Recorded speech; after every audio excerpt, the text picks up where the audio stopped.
Alrighty, so should you be summoning on the new Season 3 banner? So let's do a breakdown for the 3 new characters, starting with Vanessa. I have my phone with me here, and this will be a rough translation, but nonetheless we can take and at least have a good understanding of what these characters are doing. So this is Vanessa. Let's start with Vanessa. She's a green attacker, and her LR passive is, let me just translate it with my phone. At the start of the wave, give the ally, with the lowest speed, a protection effect for 2 turns. So Vanessa is actually a attacker, but she's supporting at the same time. So her LR passive is that the slowest character on the team, she just gives them a protection for 2 turns. I mean, that can be good. So her, I mean, I did take a look at her Awakening 2, or the 2-star passive, and it looks very, very interesting. So let's read here. If it says, if damage reduction is 205 or more, the amount of damage increased is 3%, and if damage reduction is 270 or more, the amount of damage is increased by 5%, and if damage reduction is 310 or higher, the amount of damage is increased by I think 10%. So this is actually interesting. This is like the first character we see gets a damaging buff by the amount of damage reduction she have. So I mean, we need to test this in game, but yeah, it could be very, very interesting actually. Maybe you will build her with damage reduction, or maybe you need to pair her with the characters that give damage reduction, but we will have to wait and see. Maybe this rough translation is not giving it justice, but we have to wait and see. And don't remember, to get this passive you actually need to get the character to 2 stars. That means at least 2 dupes, or at least using 2 awakening stones. So let's start with skill number 1. It's a single target ability that inflicts a bleed for 2 turns on 1 enemy, and it's guaranteed bleed, I think. So yeah, very, very cool animation. Her skill number 2 is also a single targeting damaging ability, and it applies a protective blessing for 2 turns on yourself.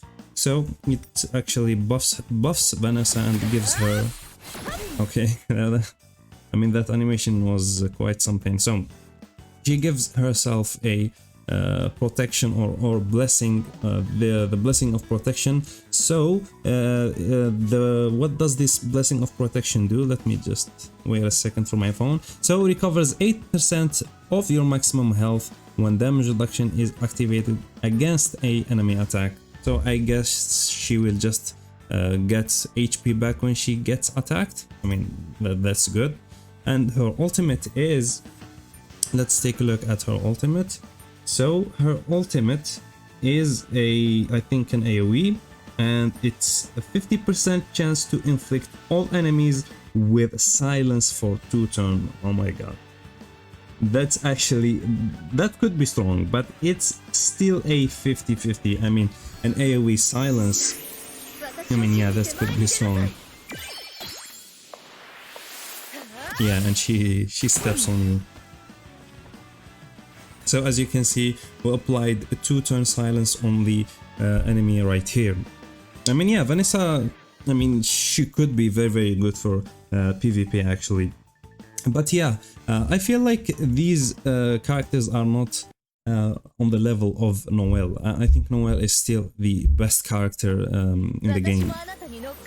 So let's go and take a look next on the Asta. The Asta is a red defender, so let's take a look at the LR passive, and it says, at the start of the battle, blocks status element on allies for 1 turn. So he basically gives the allies a immunity for 1 turn. I mean, that's very, very, very strong. And his 2-star awakening passive is reduces damage received by 3% for each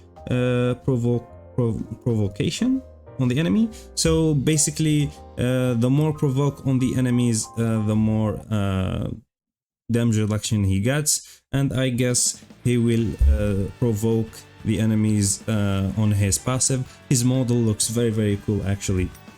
So his skill number 1 is let me just wait a minute. So it's a single target ability, and it's 60% chance to remove a enemy buff. Actually, that's very awesome.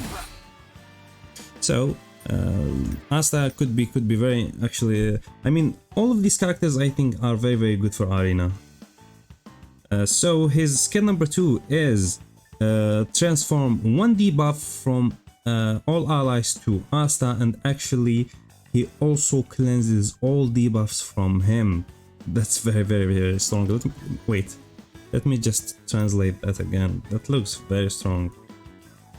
So it says transfer 1 debuff from all allies to yourself and then remove all debuffs. I mean, that's a strong ass ability, man. His skill number 2 is very strong. I guess that's what will be defining this character.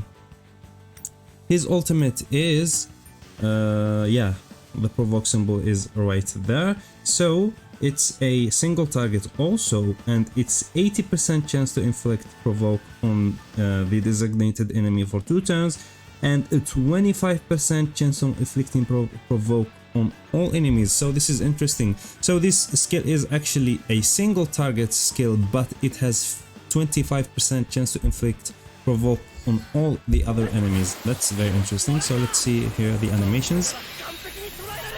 Very cool actually. Yeah, I mean the 25% didn't proc, so let me just use the ultimate again, maybe it will proc. Yeah, it's a very low chance. So yeah, the Asta looks very a powerful tank, but I think the season 1 still better, at least for PvE. Yeah, so he looks very solid. Now let's take a look at Charmy. So let's see her LR passive. It increases the max HP by 10%, very basic. And her 2-star awakening passive is at the end of an ally's turn, recover the HP of the ally with the lowest HP by 3% of the maximum HP. Also very basic, but very good. And let's go and take a look at her skills. I mean, she is a blue healer. We just got a blue healer literally like what, 2 weeks ago. So if you already pulled for I already forgot her name, the previous blue healer, don't summon for Charmy, I guess. So her skill number 1 is a single target ability, and what does it do? Let me just, oh my god, this translating on the fly is very off. 1 second. So recovers the HP of the ally with the lowest HP by 6% of the maximum HP, I think, of Charmy for 2 turns. I mean, so you are going to build her HP. And there is another line. There is a chance of recovering the ally, or there is a chance of the ally getting a 1 skill point. It's a 45% chance of the ally getting a a skill point. I mean, that's very interesting. I think her skill 1 is better than I forgot her name, is Kahono. Yeah, Kahono. Her skill number 1 is better than Kahono's, but her skill number 2 I don't think so. Kahono's skill number 2 is very crazy. So let's take a look at her skill number 2. It says for 2 turns the HP of all allies is basically it gives the regeneration buff for the allies, and their HP will be recovering by 4.5% of your maximum HP. And she removes one continuous damage from all allies, so she basically removes bleed or poison or burn or something like that debuff from the ally. Yeah, I mean, it doesn't look the craziest. I mean, the animations are cool. And her ultimate is... oh my god, that's a long ultimate, so let's take a look. Decreases the...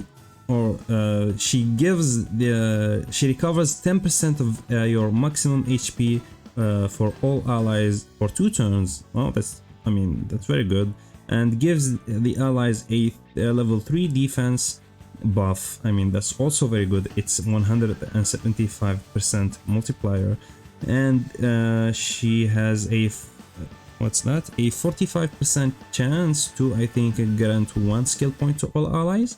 Yeah, I mean, her ultimate seems very, very good, actually. Let's take a look at the animation.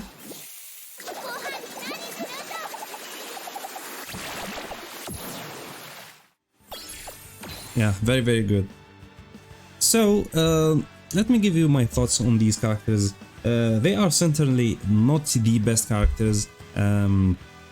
Like the season 2 characters are, I think Noelle is much better than all of these characters. So, and should you summon, I mean, don't forget that we are actually getting a Julius or Julius, and he could be actually a festival character. So the advice I give you guys that is just let's wait. You should guys just wait and see how these characters perform in game, and you are getting one for free either way. So if you want Vanessa, you can get her for free by using your seasonal key. And which one of these you should pick? So for me, I think it's either between Asta or Vanessa. I think Asta is a little better, but who knows, Vanessa could be broken in game, we don't know yet. But if you already guys have a Asta built, I would recommend you guys get the Vanessa, because I know most of the people have the red Asta and you can't use them both on the same team. I mean, I know they both do different roles, but I mean, what's better for your account is leveling up a different named character, and I think Vanessa is very, very good nonetheless. I think she will be very, very powerful. I mean, we just have to wait and test her in game. Her the 2-star awakening passive looked very, very interesting.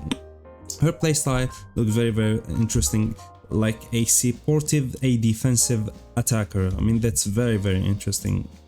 She's not like Noelle. I mean, you can say about that about Noelle also with her skill number 2, but we just have to wait and see on these characters. For me, I will be picking Vanessa as my free seasonal character, and I think I will do some summons on the banner, but I will not waste everything because yeah, Julius is coming. He could be a festival character, so don't forget about that. And this is it for today's video. If you enjoyed it, if you are hyped for season 3, please don't forget to subscribe and leave a like, and I will catch you in the next one.